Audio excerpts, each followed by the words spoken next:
Hey, what's up, everybody? It's Charleston, and welcome you guys to another episode of the Dreamerspro Show.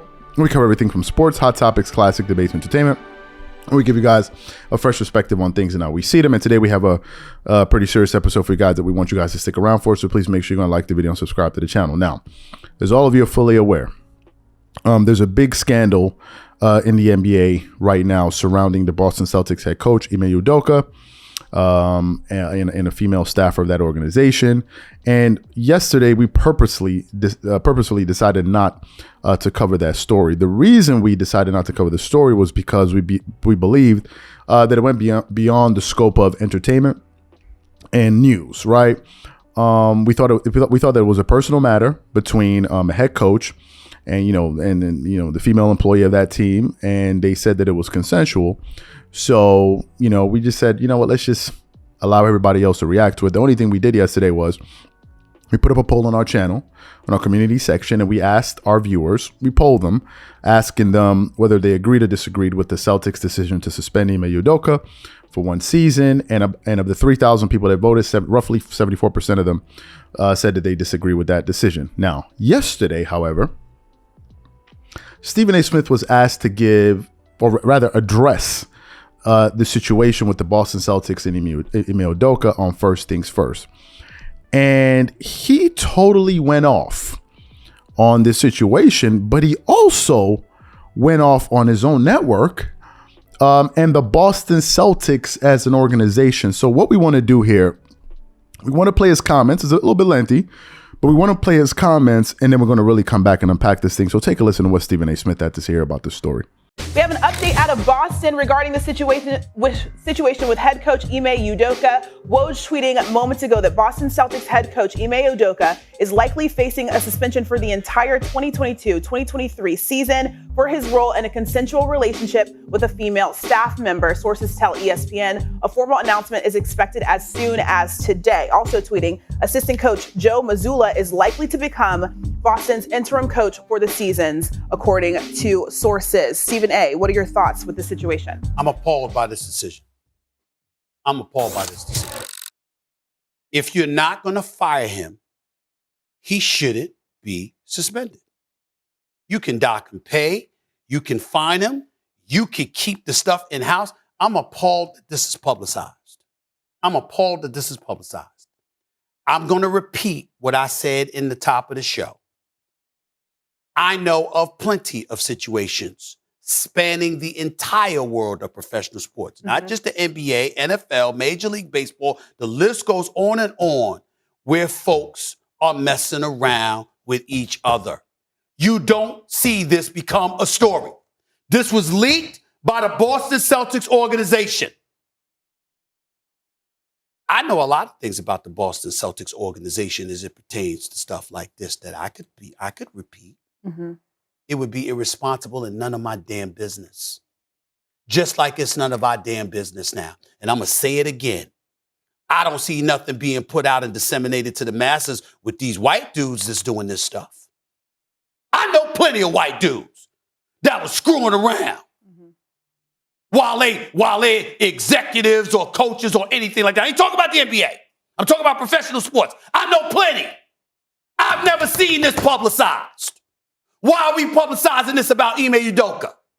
This is wrong. Now, if you fired him, he violated a code of conduct policy, we ain't having that. You gonna keep him around? Jaylen Brown don't deserve better than that?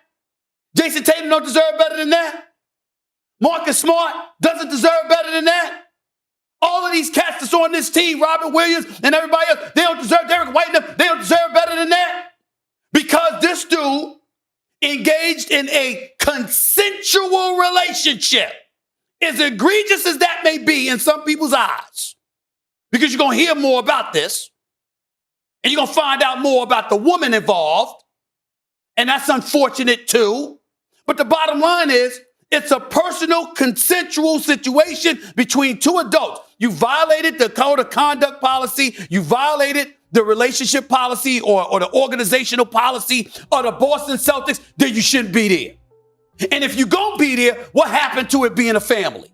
What happened to it being in-house? What happened to it being none of anybody's damn business but our business? So you heard what he had to say. And I agree with him on the issue. Now, here's the irony of all of this.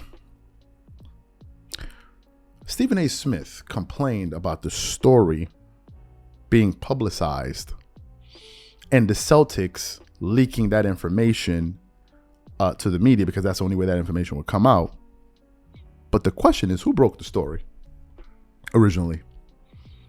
Who was the person that broke the story? When I woke up and I opened up my phone, that story was being reported by none other than Adrian Wojnarowski. Adrian Wojnarowski was the first person that broke that story. Now, some people say it's Sham. It was Adrian Wojnarowski. He's the first that breaks everything, right? And Woj would happen to be an employee of ESPN and a coworker of Stephen A. Smith. So Stephen A. Smith is essentially talking about the company he works for because they're the ones that decided to take that information and make it public. The Boston Celtics put it out. They publicized it. They're the ones that put it on the microphone. And the minute you know Adrian Wojnarowski hit send, everyone is going to be talking about it. And as a matter of fact, I believe he was the one that was being quoted as a source on Skip and Shannon's Undisputed yesterday when they themselves were talking about it, which brings us back to the values of your company, your core business. This is a question everybody covering sports has to ask themselves if you're covering it from a sports media angle. And that question is this: what is fair game and what is off limits? For us, it's quite clear. We know the type of topics we don't cover. We don't discuss anything politics, really, because I said I already let you guys know I hate politics, so it makes no sense for me to be up here talking about it. There are things that annoy me on both sides, so I'm just going to steer clear of it. So we don't talk about politics and we don't talk about certain other things that I'm sure a good amount of our viewers are fully aware of, and our audience understands that. So back to this story. If one of our staffers, if we had somebody write a story about this that worked for us, and then one of our analysts published a video complaining about that story that went out, then you would have a conflict of interest in that organization. And essentially, this is what we have here. Left to his own devices, Stephen A. Smith would not broach this topic for reasons that he outlined. He said it's no one's business. It's not his business. Those are personal issues. So therefore, he's not going to touch on it. Now, back to this situation and kind of my overall thoughts beyond what Stephen A. Smith, is saying. We're now getting conflicting reports. Yesterday, what was being reported was that it was a consensual relationship. Today now, Shams, I believe from The Athletic, if I'm not mistaken, that's how it works. I believe so, I'm not sure, is now saying that, in fact, the reason Ime Udoka is being suspended was because of, I think he was harassing her or making some comments that she didn't like, and therefore she reported him. Now we're getting conflicting reports on the issue. But who's out there? Ime Udoka. Ime Udoka, we know, has been suspended. My thoughts on this are this. There are two. If it was a consensual relationship, both of their information should be put out there. People should know who both people are. I don't understand why the shame that Ime Udoka is going through, and he should go through because he made that decision, should just be limited to him. Because he's the head coach doesn't justify why her information is not being. Let's know who she is too.